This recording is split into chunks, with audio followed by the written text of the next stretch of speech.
Ada ini dosen, banyak sekali gelarnya Pak. Ya, ini ada yang tadi bilang dokter, bukan dokter, itu dokter ya. Ada lagi bilang, kenapa sama-sama di belakang? Kalau DR depan itu S3 dalam negeri. Kalau dia di belakang begitu PhD, Philosophy of Doctor, berarti S3-nya luar negeri. Ini juga masih kurang 2 gelarku di sini. Masih ada SOS, Sarjana Sosial, SAG, Sarjana Agama. Kalau PhD itu PhD, Philosophy of Doctor luar negeri. Sombong? Tidak, klarifikasi.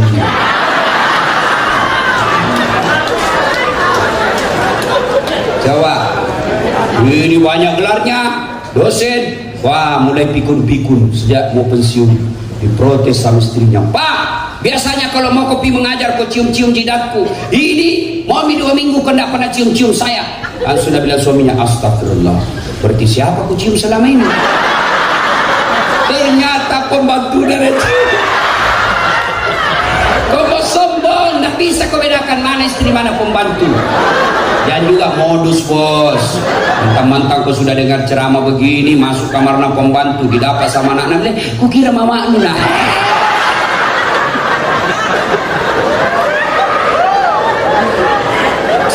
Dua, ya, ayo, yang menyebabkan orang sombong, 1 ilmu, bertambahnya ilmu. Yang kedua, bertambahnya pangkat jabatan.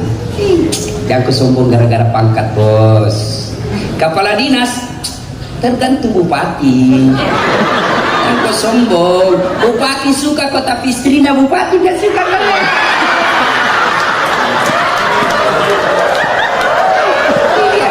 Kalau bupati, kalau istrinya tidak suka, jamak kok itu, langsung diganti SK. Aku sombong gara-gara kepala dinas. Sebentar gitu bos. Bupati mau sombong 5 tahun ya bos. Kalau kau terpilih lagi 10 tahun, tidak terpilih, wabillahi taufiq wal hidayah. Rakyat biasa kau lagi. Ayo, jangan sombong. Kapolres mau sombong, Dandim mau sombong, apa? Pensiun. Biar kau sepupu 1 kali Kapolri, cukup umur pensiun. Tongkat komando balik ke mana? Jangan sombong karena pangkat jabatan Pak. Ketua DPR mau sombong, dikasih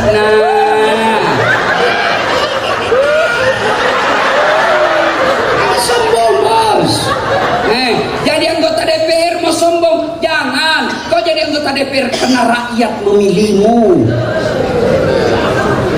Apa mau disombongkan bos? Bupati sementara, wakil bupati sementara, DPR sementara, ustadz sementara, polisi sementara, tentara sementara, kaya sementara. Apa kamu sombongkan? Enaknya itu kalau ada orang selayar tinggi pangkatnya, kaya, bangsawan, tapi rendah hati. Orang semua senang itu. Lewat, nah panggil anaknya. Nah, kau lihat itu, orang kaya itu, nah, bangsawan, tapi halus sekali bicaranya. Sampai anaknya pun diberitahu, contoh kau itu, nah. Tapi tinggi pangkatmu, kaya, kau sombong, memang orang siap di depanmu. Siap. Lewat mobilmu, nah kasih tahu anaknya, jangan lalu kau seperti itu. Ya, jelas. Bupati saja tidak boleh sombong, apalagi Satpol PP, polisi setengah.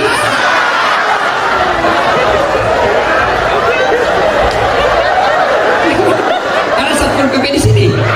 Maaf bos, maaf. Jangan sombong. Kata Allah, ada 3 temannya setan di dunia. Temannya setan di dunia, 1 di antaranya adalah ghaniyun mutakabbir, orang kaya yang sombong. Kaya harta, sombong, temannya setan. Kaya pangkat, sombong, temannya setan. Kaya ilmu, sombong, temannya setan. Tapi orang masih bilang, ya pantaslah tinggi pangkatnya, kaya, terkenal, namanya setan. Tapi orang masih bilang ya wajar. Tapi sudah tidak terkenal, pengangguran, rumah ngontrak-ngontrak, jelek mukanya, bau kalepakna, busuk mulukna, sombong lagi. Bukan mahkotamanya setan, kau sudah jadi setan cilaka. Ayo, jangan sombong ya, nggak senang. Dan puncak kesombongan ganiyun mutakabbir adalah orang yang tidak mau sujud di hadapan Allah. Itu puncak kesombongan. Bos, mau kau jadi pegawai, jadi kepala bagian, mau jadi kepala dinas, yang kau cari muka sama bupati, ada di muka. Gak ada tong itu pegawai kayak tong, tidak ada harga dirinya kalau sudah ketemu bupatinya. Ya macam keren, beleng-beleng. Saya kasihan biasa lihat itu kubah, ada anaknya di situ, ada istrinya, dia lebih senior dari bupati, anaknya ada di depannya, kayak tidak punya harga diri. Kasih bapaknya, ya pak, ya berdirilah kau tegak dengan kaki kepala menghadap ke atas. Bukan bupati yang kasih hina kau, tapi Allah. Bagaimana caranya? Perbaiki sholatmu. Kalau sholatmu baik, kecil jadi kepala dinas, bos. Kalau baik sholatmu kecil jadi anggota DPR, kecil semua itu nak kasih kau Tuhan. Yang penting perbaiki sholatmu. Sholat Tuhan apa itu yang kasih hina orang yang baik sholatnya? Tuhan apa itu yang kasih sengsara orang yang baik sholatnya? Masa ada Tuhan kasih sengsara hidupnya orang yang baik sholatnya? Saya kasih kau contoh. Bagaimana hidupmu mau baik kalau yang punya dunia kau tinggalkan? Pak Kapolres, Pak Bupati, Wakil Bupati, ada semua itu ajudannya. Coba lihat kalau mereka panggil ajudan. Ajudan, siap. Biar lagi pegang jalan kota lari. Siapa? Siap. Iya toh?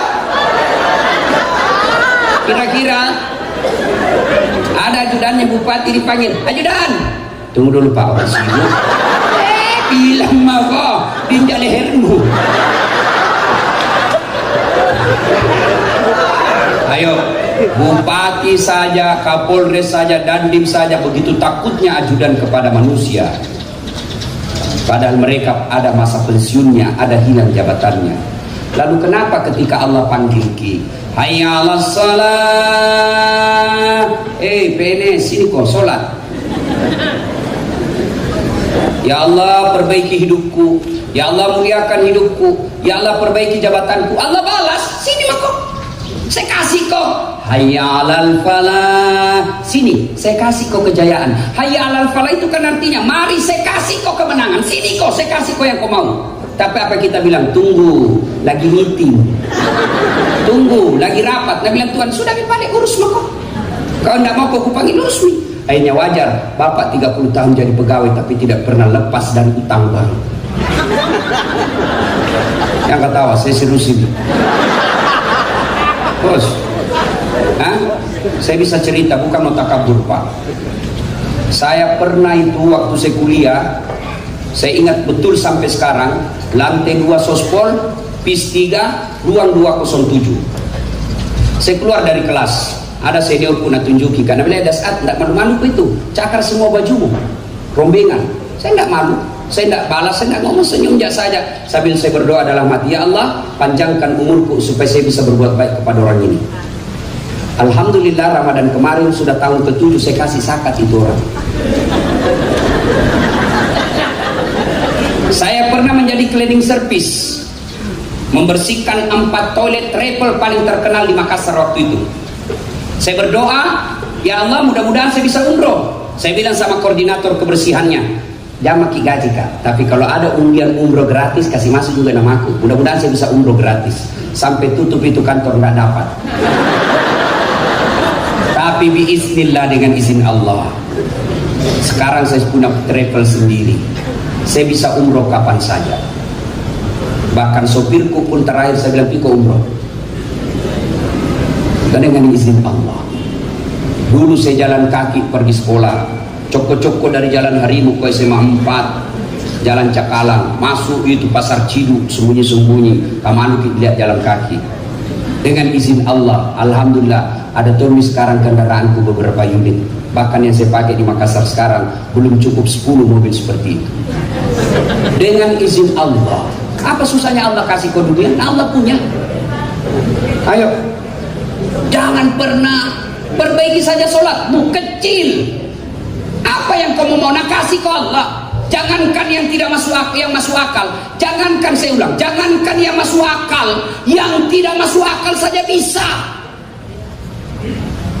Perempuan bisa tidak hamil tidak pernah disentuh laki-laki? Pernah? Bisa? Tidak mungkin kata ilmu kedokteran. Tapi dengan izin Allah, Siti Maryam, wanita suci, melahirkan Isa alaihissalam. Tapi banyak tuh sekarang perempuan mau sang Siti Maryam. Tidak ada suaminya hamil, belem-belem. Coba, yuk. Maka puncak kesombongan ketika Anda tidak mau sujud. Saya kenal baik dengan Gubernur Kalimantan Timur Pak Isran Nur. Begitu saya ke Balikpapan, tapi Pak Gubernur, saya ada di ini Kalimantan, saya mau jalan-jalan cari sepupu, tapi tidak ada mobilku. Wah, gampang Ustaz, tidak masalah. Tapi saya lagi di Jakarta ini. Jadi bagaimana Pak Gub? Tenang, dia telepon Pak Gubernur ajudannya. Ajudan, siap. Itu ada Ustaz Dasat. Kau jemput di bandara, bawakan kau mobil, kasih full tangki, jangan lupa kasih pemberi pulsa. Siap, laksanakan. 1 jam kemudian datang ajudan. Pak Ustadz, ada kiriman dari Pak Gubernur. Selesai masalah saya Pak Gubernur. Kenapa? Saya akrab sama yang punya mobil. Sebaliknya ada orang pergi juga Balikpapan, tidak pernah ketemu, tidak pernah dilihat, tidak pernah ditahu, nak telepon. Tapi Pak Gubernur, saya ada di Balikpapan, tunggu dulu mobil, pinjam dulu mobil tak? Siapa nak telepon Gubernur? Siapa? Kapolres. Tangkap. Panipu itu. Tidak kenal tiba-tiba nelpon, tangkap dia. Begitu juga bapak, tidak pernah sholat. Hari Jumat saja sholatnya, itu pun paling terlambat datang, paling cepat pulang. Orang khotbah dia tidur. Tiba-tiba sakit, ya Allah capek, ya Allah capek menghadapi ini. Dia bilang Tuhan, ya sudah, karena dia sudah capek sekali cabut nyawanya. Kamu perbaiki sholat. Ibu-ibu perbaiki sholat, kecil itu bu, kecil sama urusan dunia. Apa susahnya Allah kasih? Yang penting sholat. Kalau tidak sholat, habis kau punya masa depan. Yang kedua, menyebab sekarang tadi sombong. Yang kedua, yang menyebabkan putus persaudaraan pemilu, sombong. Yang ketiga apa? Sangka buruk. Jangankan sebuah kabupaten, jangankan sebuah negara, rumah tangga saja pasti tidak akur kalau ada sangka buruk. Suami sangka buruk sama istri, istri sangka buruk sama suami, tidak rukun itu rumah tangga. Hampir tiap hari orang curhat sama saya masalah rumah tangganya, dan sebab utamanya pecah rumah tangga sangka buruk. Nah, telepon suaminya tidak ngejawab, mulai sangka buruk. Ini gara-gara reoni ini. Si buntu loh, sudah sangka buruk. Coba kalau sangka baiki, telepon suami tak, oh tidak ngejawab, oh berarti lagi menghadap sama bupati. Sangka baik. Telepon lagi tidak jawab, oh jam 9, oh salat duha ini. Sangka baik. Telepon lagi jam 11 tidak ngejawab, oh lagi buang air besar ini kasih. Itu tenang perasaanmu. Tiba-tiba masuk WhatsAppnya temanmu, saya lihat suamimu bonceng cewek deh cantiknya. Sangka baik, oh berarti suamiku lagi ngojek. Tenang perasaan. Ya bu, bisa ibu? Bisa. Untung itu ibu-ibu suaminya nak kasih jadi tahanan kota, wajib lapor 24 jam. Baru pergi kantor suaminya 1 jam menelpon, di mana kok pak? Di mana kok? Ada aja kodon di kantor, kau bikin madu-madu cari-cari. Di mana kok? Ada kan di kantor, foto dulu baru kirim. Ada begitu di sini? Ada? Ada itu laki-laki takut sekali sama istrinya. Belem-belem. Ada di sini takut sama istrinya? Ada? Ada? Berarti kita jadi laki-laki. Apa mau takut nak semua gaji tak ambil? Belum pitu naik, nak tahu nih. Kerjasama sama bendahara, kerjasama sama pak cicil-cicil. Kita belum tahu, dia sudah tahu nih. Apa mau takut sama istri? Nak gaji tak semua nak ambil. Kita tinggal sisa-sisanya saja. Bayangkan kita carikan uang, dibelikan mobil, dicicilkan rumah, semua tabungan tak dia pegang. Baru kita mau takut sama dia. Bagaimana ceritanya? Andai saja dia kasih modal 7 miliar, oke lah takut, nanti modalnya. Ini kita yang ngongkosi, semua orang pandai kita yang ngurus. Apa mau takut? Bilang orang bertustas tidak takut sama istri. Apa nak saya takut. Istriku lebih berani dari saya. Beda itu, beda bos. Anu dia Ustaz, kalau ngamu Ustaz nak kasih pecah piring, saya ajar kau jadi laki-laki. Kalau dia kasih pecah piring satu, kasih pecah kau satu lusin. Nak kasih pecah gelas, kasih pecah semua. Gelas, piring bisa dibeli. Harga diri sebagai suami tidak boleh diinjak-injak. Takbir.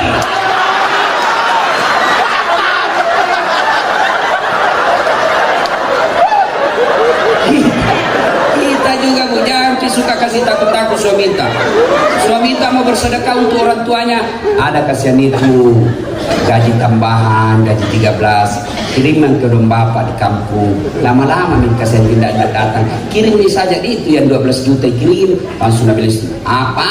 Bapakmu pak, kalau ada istri begitu itu yang kasih sial kita di rumah, lebih buang.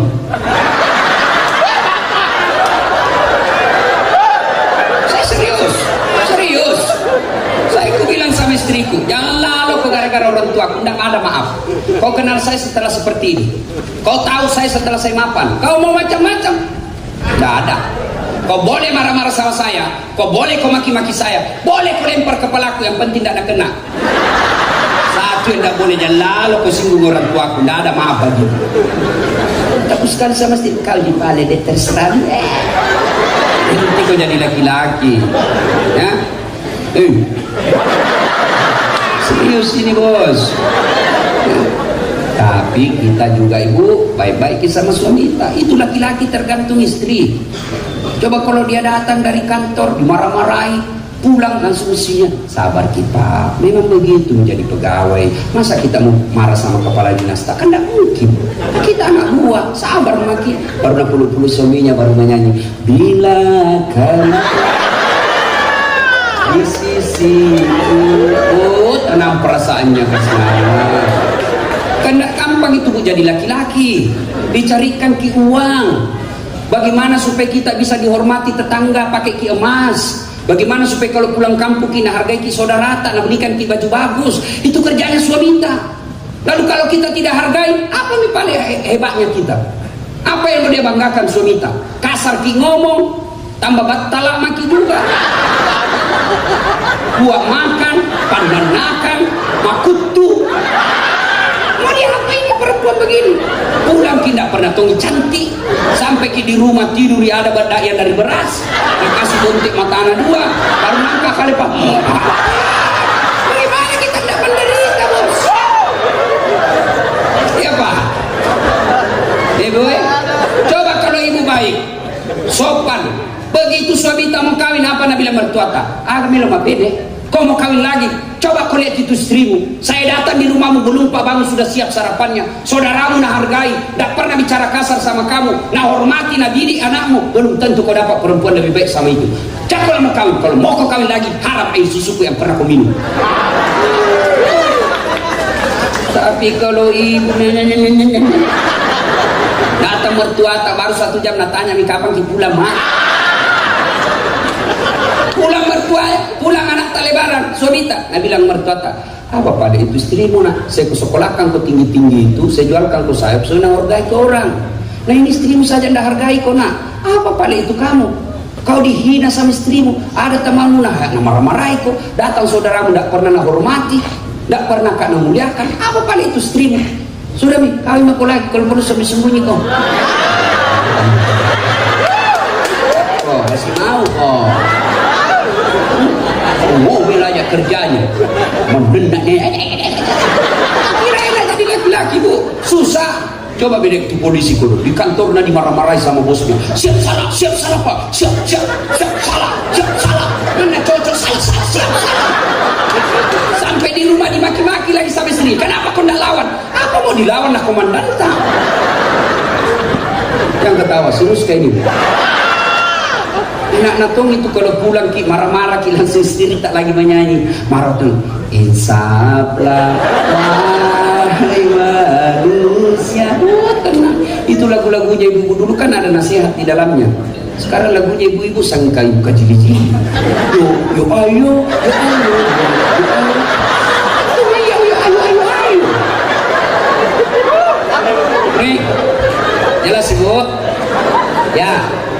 ada pernah tanya ke ibu di Makassar. Dia bilang, Ustaz, kenapa itu suamiku tidak betah di rumah? Takutkah dia tersinggung? Saya kasih tahu nih. Saya bilang, ibu, ada orang suami istri ngomel aja kerjanya istrinya. Jadi suatu ketika ini suaminya berpikir bagaimana supaya saya tidak dengar ngomelnya. Wah, dia bawa istrinya pergi ke perhiasan, dibelikan cincin, gelang, senang istrinya. Wah, dia pikir di mana? Wah, suaminya dapat ide. Ada sumur tua di kampungnya, 400 tahun itu sumur, dalamnya 17 meter. Dia lihat, lihat kok bedain. Ada ininya, dangkal jika. Betul kok, dangkal jin. Dia suaminya berarti aman jin. Begitu dekat sumur, dorong istrinya masuk, jatuh. Ngomel aku di situ. Gak ku dengar juga, macalok no. Suaminya tenang lagi atas. 1 jam kemudian tiba-tiba dari dalam sumur ada makhluk hitam besar keluar. Kamu, suaminya, siapa kamu? Dia bilang, saya jin penunggu sumur ini. Saya sudah 400 tahun di dalam sumur ini. Ada perempuan di dalam, ngomel aja kerjanya. Baru 1 jam di dalam, menenang aja kerjanya. Lebih saya lari. Jin saja 400 tahun kalah, ibu. Apalagi ya bu ya, ya. Nah kita juga Pak harus jadi suami yang baik. Nah, bayangkan, masih ingat waktu menikah, saudara Dasat Latif, saya nikahkan engkau dengan anak gadisku Naura Sidikia Nasrun dengan mahar tunai karena Allah. Siapa yang kita jadikan gadai? Bukan bupati, bukan gubernur, bukan menteri, bukan presiden. Siapa yang kita jadikan gadai? Allah Subhanahu wa ta'ala. Artinya perempuan ini kita halalkan, diambil dari ibunya, dibawa dari bapaknya. Untuk apa? Untuk temani kita. Siapa yang kita jadikan jaminan? Allah. Lalu ternyata jaminannya Allah kita khianati, bagaimana mau hidup tak baik?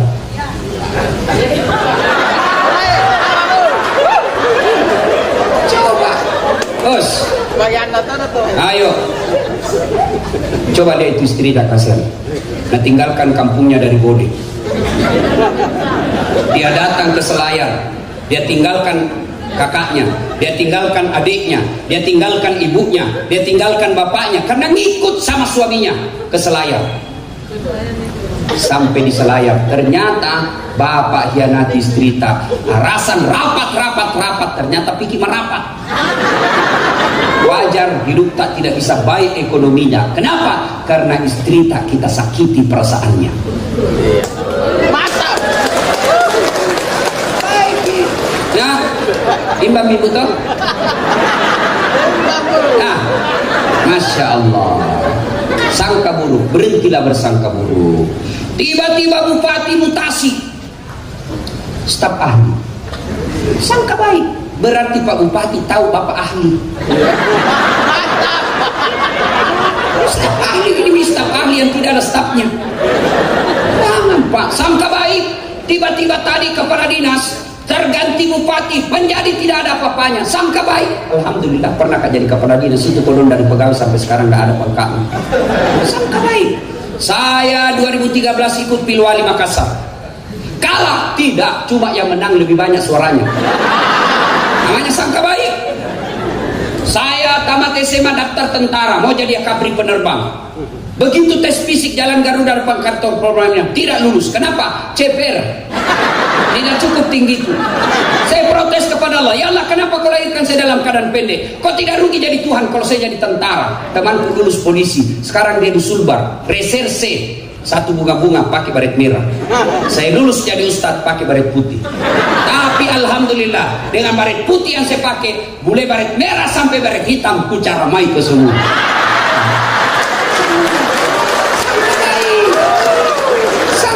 Sangka baik, jangan kau pernah sangka buruk. Sudah jual sawah, pasang baleho, sebarkan jilbab, sosialisasi 24 jam, tidak terpilih anggota DPR, sangka baik. Berarti bukan itu yang terbaik buat saya. Sangka baik. Tidak ada itu enaknya orang sangka buruk, sengsara hidup. Sangka baik saja. Ada orang suami istri sudah 4 tahun tidak punya anak. Tahun kelima dia pergi ke dokter, diperiksa, oh alhamdulillah kata dokter ahli kandungan, ibu sudah terlambat 2 bulan. Wah, senang dia, sujud syukur. Dia telepon suaminya, Pak, alhamdulillah saya sudah terlambat 2 bulan. Alhamdulillah, tapi aku cerita ibu, nanti tidak jadi, malu-malu lagi. Oke, rahasia berdua Pak. Ya, beberapa hari kemudian datang petugas PLN. Assalamualaikum. Waalaikumsalam. Siapa ya? PLN ibu. Kenapa Ki Pak? Ibu terlambat 2 bulan. Kamu sana tahu ini. Pasti suami itu lagi cerita ini. Langsung disangka buruk sama suaminya. Ini lagi suamiku. Pulang suaminya capek, baru rusak. Memang kau pembohong matalak. Apalagi itu? Kenapa itu PLN tahu saya terlambat 2 bulan? Bukan saya. Suaminya pergi di PLN marah-marah. Ada apa kau tahu istriku terlambat 2 bulan? Dia bilang, ada catatan apa? Apa kau catat-catat? Hapus itu. Dia bilang, boleh dihapus Pak, tapi Bapak bayar dulu. Kalau saya tidak mau bayar, ya terpaksa punyanya Bapak diputus. Kalau punya aku kau putus, apa yang pakai istriku di rumah? Ya terpaksa istri tak pakai lilin. Inilah bahaya anak sangka buruk. Ya, jadi sangka baik, jangan pernah sangka buruk. Ya. Nah, yang keempat, penyebab putus persaudaraan setelah sangka buruk apa? Serakah. Apa itu serakah? Menguah. Apa itu menguah? Mau ambil semua. Bagi-bagi proyek bos. Jangan di instansi kamu semua. Ini anaknya, ini iparnya, ini menantunya, ini mertuanya. Dia semua ambil. Kan orang Bugis bilang, pada ini, pada elo. Sifat tuo, sifat tokong. Sifat tuo, sifat tokong. Mali ini, sifat rapeki. Malilui, sifat kayungaki. Cek deh, tak cek deh, tak mega bagi-bagi. Coba pakai filosofi itu Pak, aman proyek. Jangan Pak, kalau Bapak serakah, tidak ada orang suka kita. Barangkali tidak ngelawan kita, karena dia nak buat, tapi lambat laun dia tinggalkan kita. Nah, putus persaudaraan. Kenapa sih orang serakah? Karena selalu berpikir bahwa uang itu harta. Hanya duit itu kekayaan, hanya rumah itu kekayaan, hanya deposito itu kekayaan. Bukan itu kekayaan kita. Kata Allah dalam Al-Quran, kekayaanmu bi ahsani taqwim. Saya kasih kau keadaan badan yang sangat sempurna. Itu kekayaan. Ibu-ibu, mau saya kasih handphone gratis, iPhone X Max, harga 25 juta gratis, pulsanya 5 juta gratis. Mau ibu? Mau? Mau deh, mau. Tapi begitu dikasih langsung tuli. Apa? Mana yang mau tadi? Hah? Mana aku? Mau di apa yang mau kalau tuli maki? Halo? Halo? Woi, masalah si HP. Halo? Bukan HP masolan, tadi kamu gak laca. Berarti yang mahal bukan handphone, yang mahal bukan jaringan, yang mahal itu telinga. Allah kasih kau gratis, gak perlu kau bayar. Hebatnya lagi telinga, dia punya sensor, dia bisa bedakan mana bunyi handphone, mana bunyi kentut. Tidak perlu kau kursus, langsung nak tahu. Hebatnya lagi telinga, tempatnya bagus. Bagaimana seandainya satu telinga tak dibawa ketek? Menelpon, halo, iya Pak. Di mana kau ini dek? Di rumah juga Pak. Ya, ayo, halo ibu. Saya lagi mengajar di UNAS, praktek pidato. Tiba-tiba ada cewek, ada kawan di apa namanya? Telingan, apa kan namanya itu? Behel. Kaget Kak. Biasanya itu kan yang dikawat pagar di kampung. Ini dingin anak kawat. Apa namanya itu deh? Kampungan Ustaz. Apa itu? Behel. Oh, mahal itu deh. Mahal itu Ustaz, 19 juta. Satu kali umroh. Simpan di gigina. Saya panggil dedek, kau kira itu behelmu mahal? Bukan, yang mahal itu gigimu gratis. Kalau tidak ada gigi nak kasih kau Tuhan, apa mau kau kawat? Berarti bukan behel bos, yang mahal itu gigi. Hebatnya lagi itu gigi Pak, meskipun tua muda dibatasi panjangnya. Tumbuh dan panjangnya dibatasi. Bagaimana seandainya dia tumbuh seperti rambut? Keluar semua gigi kita. Saya yakin kalau tumbuh rambutnya Pak Bupati gigi, tidak ada yang pilih kalau keluar gigi. Itulah hebatnya. Bos, ini ada kamera yang begini-begini. Kita sengaja mata kuliah begini, sinematografi. Bapak kira murah yang begini, mahal ini begini Pak. Tapi apa ini mahal? Bukan. Apa? Mata. Mau apa kalau tidak ada matamu? Ayo, mata. Hebatnya lagi di mata itu kan dia harus zoom out, zoom in, ya close up bagaimana, perlu dia tahu kecepatan angin, dia harus kekuatan kamera berapa megapiksel, dia harus hitung berapa jaraknya, itu harus ditahu semua itu, perlu puluhan juta, perlu ilmu, baru bisa ambil gambar yang baik. Tapi Allah kasih kita mata, namanya kita punya kamera namanya retina, ada zoom out, zoom in, lensanya namanya pupil, hebatnya dia bisa buka, langsung fokus, tidak perlu komputer.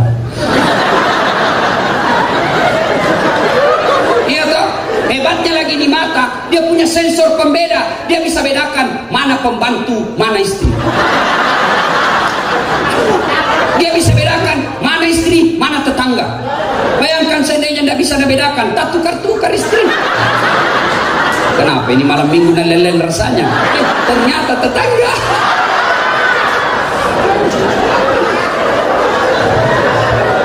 Itu, ibu bapak, saudara-saudara sekalian.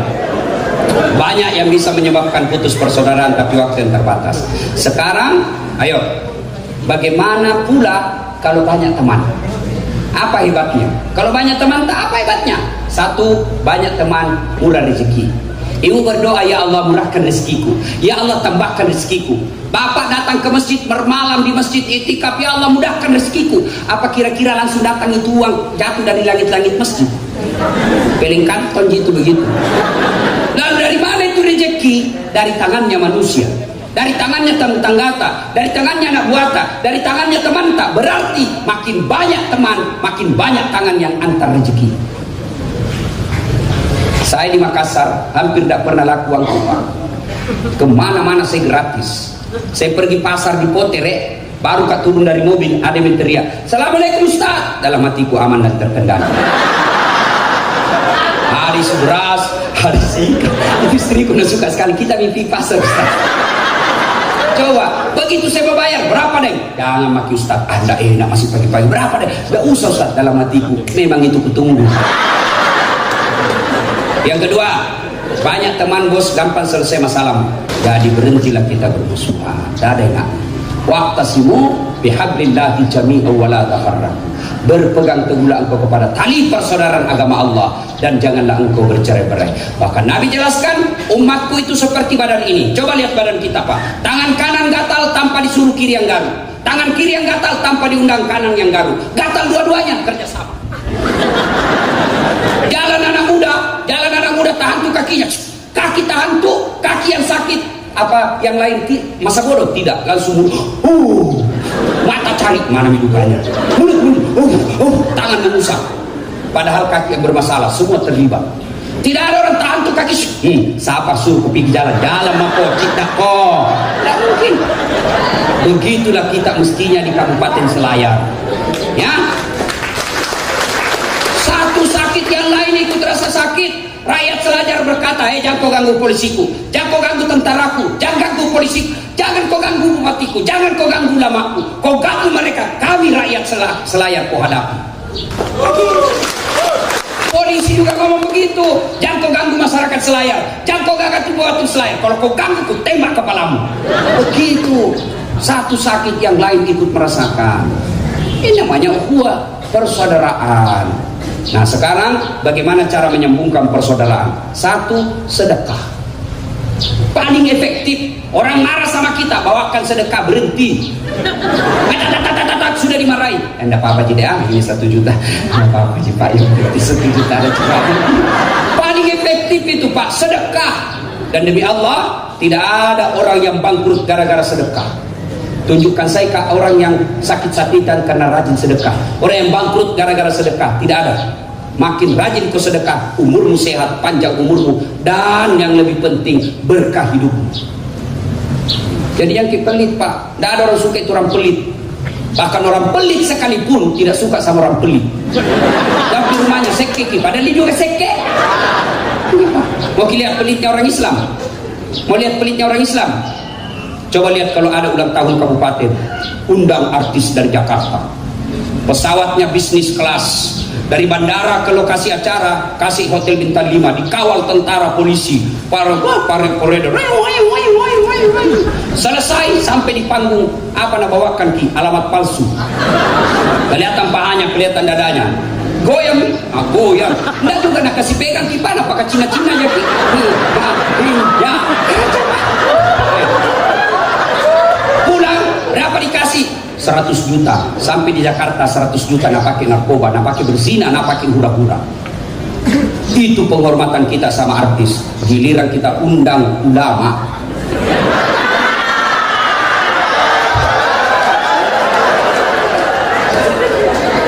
Ini bagus ke layar. Nah, tapi juga nanti nih, coba kita undang Pak Imam, kita jemput Pak.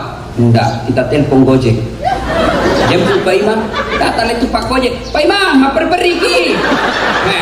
Naiklah Pak Imam, kasihan dibonceng, tidak ada setang kakinya satu. Gantung-gantung di kakinya satu. Mandari tanah. Hujan lagi, terpaksa satu mantel dan dua kasihan. Sampai minit sedikit lagi Ustaz, sedikit lagi. Pasah sampai lagi di rumah, tidak ada kipasnya. Hai, panas lagi, mak busa-busa kali Pak nomor sakit. Sallallahu alaihi Muhammad, sallallahu alaihi Muhammad. 1 jam. Begitu pulang, berapa kita kasih? Uang 25.000 sama pisang.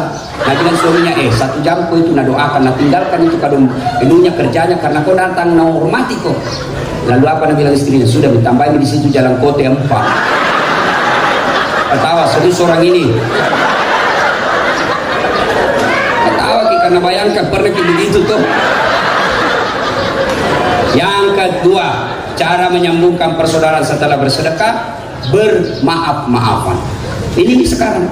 Cuma kalau kita berhalal bihalal, jangan versi Pancasila, pakai yang sunnah Nabi. Kata biasanya kita maaf lahir batin, ujung rambut, ujung kaki, dunia akhirat, sengaja tidak sengaja. Tidak begitu. Bahkan lebih modern sekarang melalui WhatsApp.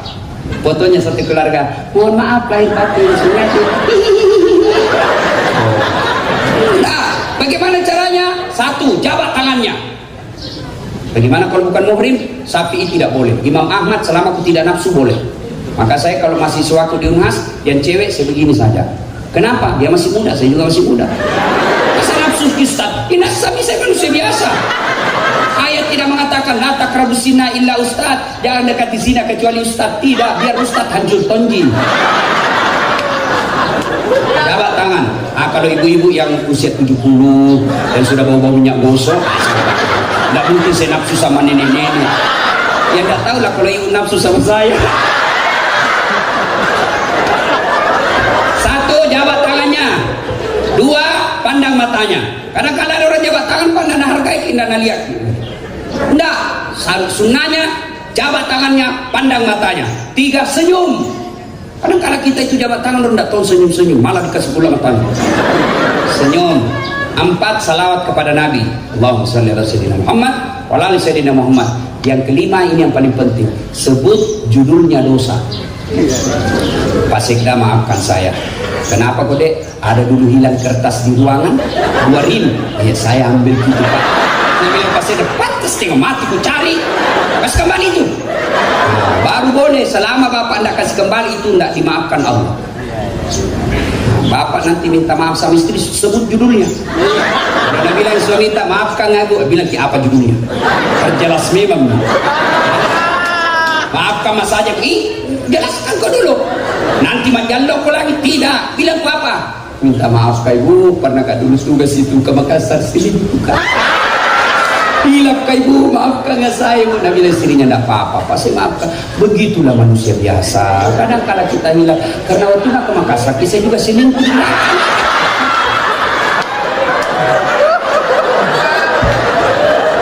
Kalau selesai ceramah begini ada tiba-tiba datang bapak-bapak, masalah Ustaz ini ceramah mana? Kenapa? Karena tetangga tentara Ustaz. Terus begitu ke suaminya, terus pacar istrinya. Terus nanti kalau pulang ini minta maaf Pak. Minta maaf karena aku pacar istri tak. Ya kok dong, nanti tembak kok. Artinya apa? Kalau lebih banyak risikonya Pak, diam-diam maaf.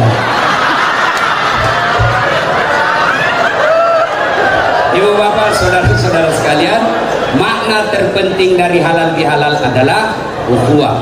Waqtasimu bihablillahi jami'an wa la tafarraqu. Berpegang teguhlah engkau kepada tali persaudaraan agama Allah dan janganlah engkau bercerai-berai. Integrity is very important thing in development process. Persatuan dan kesatuan bangsa adalah modal yang sangat berharga dalam proses pembangunan.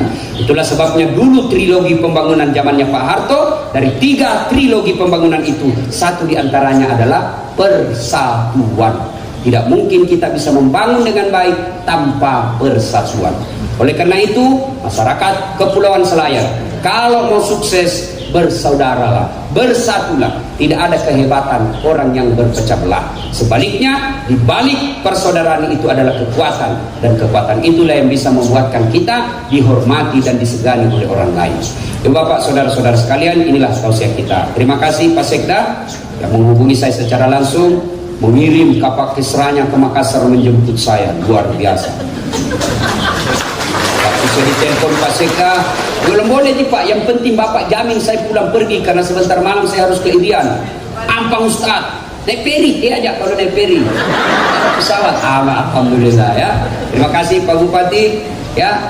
Mudah-mudahan Pak Bupati yang muda membawa energi yang kuat di Kabupaten. Terima kasih Ibu Bupati, mudah-mudahan Ibu Bupati sehat walafiat mendampingi suami. Demikian, kalau Bapak Ibu masih mau dengar ceramah saya, silakan nonton Tablik Akbar Damai Indonesia ke TV One setiap hari Sabtu atau Ahad pukul 1 siang sampai pukul 4 sore. Tapi itu menunggu kita 1 minggu. Tapi ada kalau mau cepat nonton 24 jam tersedia. Gimana caranya? Ambil YouTube, HP, buka YouTube, tulis nama saya, Dasat Latif, keluar itu ceramahku yang ratusan. Sudah itu nonton baik-baik, jangan lupa kasih tanda jempol, like. Nah, kasih begini, ya kau kasih begini. Kalau kau kasih begini, nah cari ke malaikat pencabut nyawa.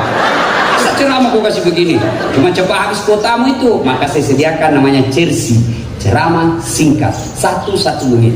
1 menit. Bagaimana caranya Ustaz? Follow saya di Instagram, Dasat Latif 1212. Dasat Latif 1212. Sudah ku follow Ustaz, sudah ku tag. Kenapa tidak mau tak putar ceramah?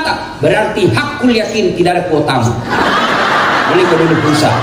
Demikian, lebih dan kurangnya mohon dimaafkan. Nun wal kalam ya maskurun. Billahi fi sabilil haq. Assalamualaikum warahmatullahi wabarakatuh.